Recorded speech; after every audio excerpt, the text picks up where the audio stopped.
یا ایہا الذین آمنوا، اے ایمان والو، اللہ کا پیغام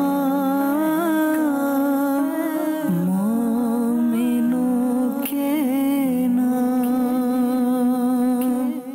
الحمدللہ رب العالمین والصلاة والسلام علی سید المرسلین، اما بعد فاعوذ باللہ من الشیطان الرجیم، بسم اللہ الرحمن الرحیم۔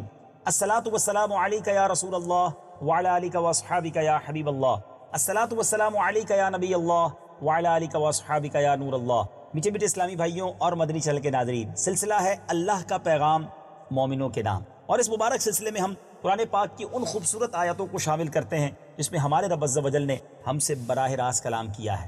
آج کون سی آیت ہے اور اس کا مفہوم، اس کی تفسیر کیا ہے؟ آئیے پہلے آیت کی تلاوت سنتے ہیں اور پھر انشاءاللہ اس کا ترجمہ اور تفسیر سے چند خوبصورت مدنی پھول سیکھیں گے۔ سورہ محمد ہے، سورہ محمد آیت نمبر 7۔ آئیے پہلے تلاوت قرآن اور پھر اس کا ترجمہ۔ یا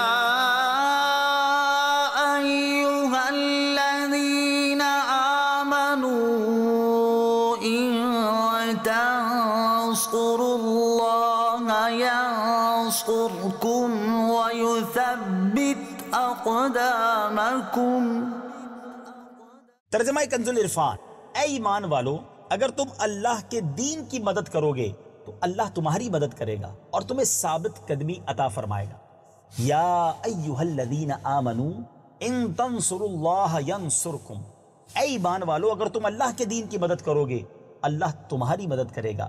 تفسیر صراط الجنان میں ہے کہ ارشاد فرمایا کہ اے ایمان والو، اگر تم اللہ تعالیٰ کے دین اور اس کے پیارے رسول صلی اللہ تعالیٰ علیہ وسلم کی مدد کرو گے تو اللہ تعالیٰ دشمنوں کے مقابلے میں تمہاری مدد کرے گا اور تمہیں فتح و کامرانی نصیب فرمائے گا اور تمہیں میدان جنگ میں اور دین اسلام اور پل صراط پر ثابت قدمی عطا فرمائے گا۔ اللہ کے دین کی مدد کرنے کی 7 صورتیں، غور سے سنیے گا۔ اللہ تعالیٰ کے دین کی مدد کرنے کی بہت سی صورتیں ہیں، ان میں سے 7 صورتیں یہاں بیان کی جاتی ہیں۔ نمبر 1، اللہ تعالیٰ کے دین کو غالب کرنے کے لیے دین کے دشمنوں کے ساتھ زبان، قلم اور تلوار سے جہاد کرنا۔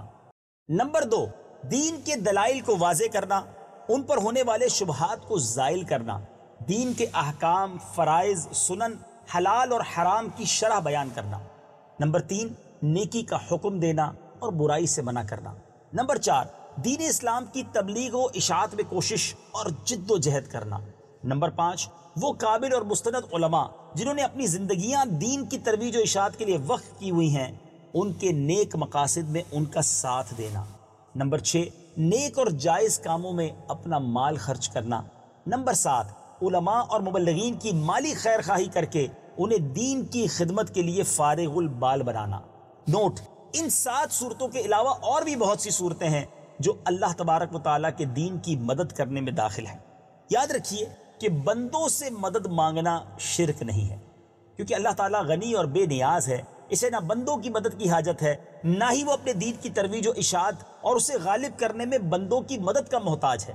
یہاں جو بندوں پر اللہ تعالیٰ کے دین کی مدد کرنے کا فرمایا گیا، یہ دراصل ان کے اپنے ہی فائدے کے لیے ہے کہ اس صورت میں انہیں اللہ تعالیٰ کی مدد حاصل ہوگی اور اللہ تعالیٰ کی طرف سے انہیں ثابت قدمی نصیب ہوگی۔ یہاں اس حوالے سے 2 بڑی اہم باتیں ملاحظہ ہوں کہ نمبر 1، اللہ تعالیٰ کے دین کی مدد خالص اللہ تعالیٰ کی رضا کے لیے کی جائے، اس میں کوئی دنیاوی مقصد پیش نظر نہ ہو۔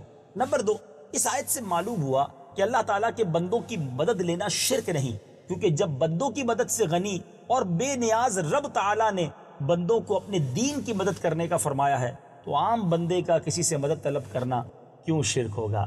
سبحان اللہ۔ تفسیر صراط الجنان کے مدنی پھول تو پورے ہوئے، مگر ہمارے لیے کیا شاندار میسج ہے کہ اللہ کے بندوں سے مدد مانگنا شرک نہیں ہے۔ اور دوسری بات پتہ یہ چلی کہ دین خدا کی مدد کرنا کتنی پیارے طریقے مفتی صاحب نے بیان کیے ہیں۔ اللہ کرے کہ ہم اللہ کے دین کی مدد کرنے میں اپنا مال بھی صرف کریں، اپنی صلاحیتیں بھی صرف کریں، اور اللہ تعالیٰ کی طرف سے جو ثابت قدمی کا وعدہ ہے اس کو حاصل کرنے میں کامیاب ہو جائیں۔ قرآن پاک پڑھنے کا اپنا معمول بنائیے اور تفسیر صراط الجنان ساتھ پڑھیں گے تو بہت کچھ سیکھتے چلے جائیں گے۔ سبحان اللہ۔ اللہ کا پیغام مومنوں کے نام سلسلے میں ایک اور آیت قرآنی لے کر جلد حاضر ہوں گے۔ مدنی چینل دیکھتے رہیے۔ صلو علی الحبیب صلی اللہ تعالی علی محمد صلی اللہ علیہ وسلم۔ یا ایہا الذین آمنوا، اے ایمان والو